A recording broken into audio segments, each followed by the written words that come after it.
What's cracking, y'all? PK Smoke Rubber. Okay, today we're replacing the corner shade. Mine, as you can tell, looks okay, but it's ripped.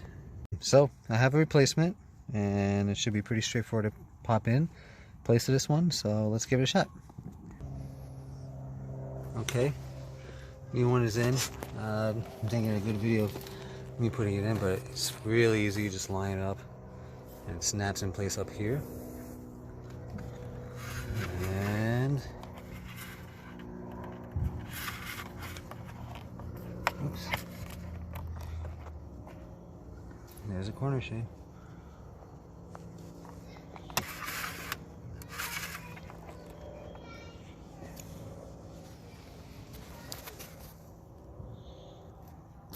So you'll notice back here, this one's up and it looks nice.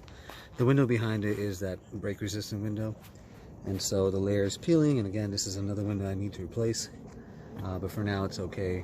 You know, the shades work just fine, and that's about it.